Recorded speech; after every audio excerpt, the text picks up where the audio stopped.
Microsoft has had an interesting few days. If last week's Game Pass changes weren't enough to frustrate gamers, it only got worse Saturday morning with news of a NeoGAF post claiming Xbox next-gen hardware plans were now, quote-unquote, up in the air.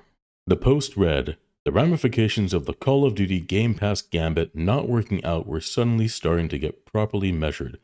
But the thing that really stuck out to me was that suddenly, really concrete plans for actual Microsoft Xbox hardware went from being definitive to up in the air, which was really startling given that this thing was meant to be out relatively soon. The rumor was briefly mentioned on the Xbox Era podcast that day by co-founder Nick Baker, and later given credit by Tom Warren from The Verge, who was quoted saying, "I will say, he knows a lot of what goes on internally, so I don't think he's a bad source." As discussion spread across online boards, early Sunday morning another NeoGAF user asked, I mean, they were developing their own handheld as well and it's on hold, no? So why wouldn't it be the same for the console? To which a user named Kepler responded, as far as I know, the handheld was cancelled because AMD wanted a commitment of 10 million plus units to justify making a dedicated system on a chip. But with Steam Deck only selling around 5 million units and Asus ROG Lenovo Legion only selling 1 to 2 million, Microsoft didn't want to take the risk. And with that, Microsoft had come forth to refute the claims. According to Windows Central, Microsoft provided the statement, quote, we are actively investing in our future first-party consoles and devices designed, engineered, and built by Xbox. For more details, the community can revisit our agreement announcement with AMD. That statement linked back to a Windows Central article from mid-June titled, Microsoft and AMD have officially entered a new multi-year partnership for first-party Xbox hardware. Here's what it really means. The piece included a statement from Xbox President Sarah Bond who said, at Xbox, our vision is for you to play the games you want with people you want, anywhere you want.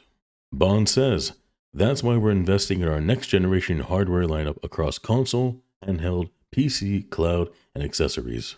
I am thrilled to share we've established a strategic multi-year partnership with AMD to co-engineer silicon across a portfolio of devices, including our next-generation Xbox consoles in your living room and in your hands.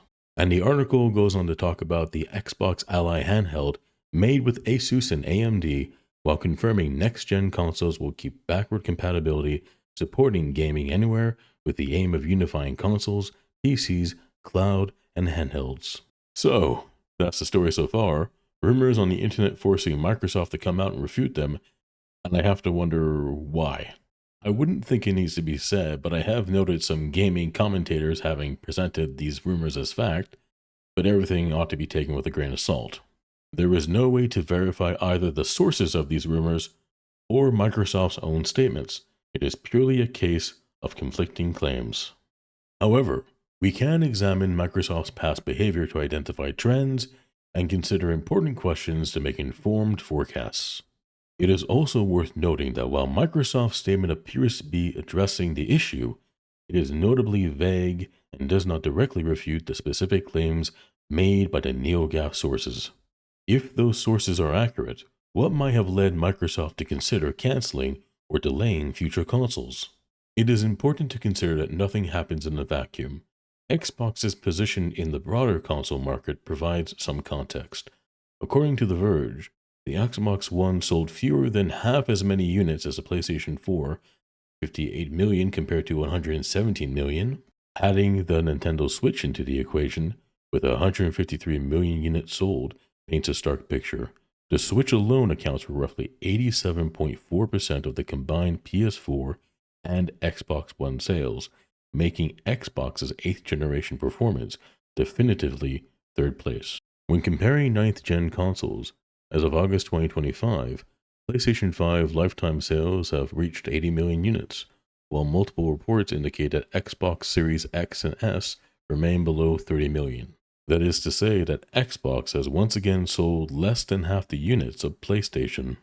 Given the numbers from 8th and 9th gen consoles and Xbox's move towards software, through initiatives like Game Pass on PC and cross-platform releases on PlayStation, it's not unreasonable to wonder whether Microsoft might leave the console market. That said, Being third in market share does not automatically mean being unprofitable. However, what if I told you that beyond poor sales compared to competitors, Xbox's ninth gen consoles are actually sold at a loss of up to $200 per unit, according to a 2022 Wall Street Journal interview with Phil Spencer? With around 30 million units sold, that represents up to 6 billion in losses. That is 20 times the reported 300 million hit from putting Call of Duty on Game Pass. Furthermore, if competitors have one clear advantage, it's exclusives. Without unique titles, there is little reason for consumers to buy Xbox hardware, especially when most of the games are available elsewhere. This lack of exclusivity not only weakens the incentive for consumers to buy the hardware, but also undermines the rationale for Microsoft to continue manufacturing consoles that are sold at a loss. Given these long-term trends, it would not be surprising if production of both the rumored handheld and a potential 10th gen console were scaled back or even halted based on performance and cost projections. This brings us to a broader issue: internal pressure within Microsoft. The company's current focus on AI appears to be diverting attention and resources from other divisions, including Xbox. As Jez Corden reported in Windows Central's article, why Microsoft's enshittification of Xbox, Surface, and even Windows itself are all by design. CEO Satya Nadella and CFO Amy Hood are placing unrealistic expectations on Xbox, causing damage. It mentions that Hood's expectations have created a culture of fear and doubt. The article notes, indeed, it's a testament to Xbox's leadership that it was able to convince Microsoft to invest in Activision when it had the chance, because I'd be willing to bet that Satya Nadella and Amy Hood would have sacrificed all of Xbox to chase AI without it. It continues, I don't see how Xbox can thrive in the corporate environment being constructed by Amy Hood and Satya Nadella, where investment mentality supersedes customer confidence and employee well-being. This suggests that Xbox's current struggles are not only due to market performance, but also to internal corporate priorities. Much of this shift can be traced back to Microsoft's major acquisitions, Bethesda ZeniMax and Activision Blizzard King, costing a combined $82.9 billion. Those acquisitions came with enormous expectations that may not have delivered the returns Microsoft had hoped for.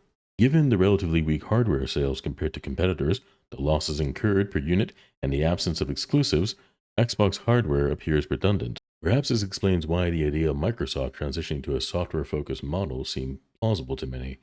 For me, while there are many more issues that could illustrate the trend, they all point to poor leadership and a company that has lost sight of Xbox's cultural identity. The backlash hasn't come without cost.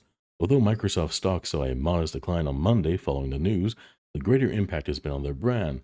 The situation has fueled discussion, eroded trust, and reinforced perceptions of corporate greed. Many are scrutinizing the company given their history of walking back prior commitments. As mentioned earlier, there is currently no way of independently verifying whether the claims made by sources on NeoGAF, or Microsoft's own statements, are accurate. This uncertainty places Xbox in a difficult position. Public sentiment is negative, and without confirmation from AMD to support Microsoft's comments, we are left in the dark. All we can do for now is wait and see what moves they make, while considering their history and speculate. While I think it is possible for Microsoft to deliver future Xbox consoles, it's clear they face significant challenges ahead, especially in such a competitive market. Thank you for listening. It means a lot to me. Please be sure to like, to comment, subscribe, and let others know about the channel. I hope to see you again soon.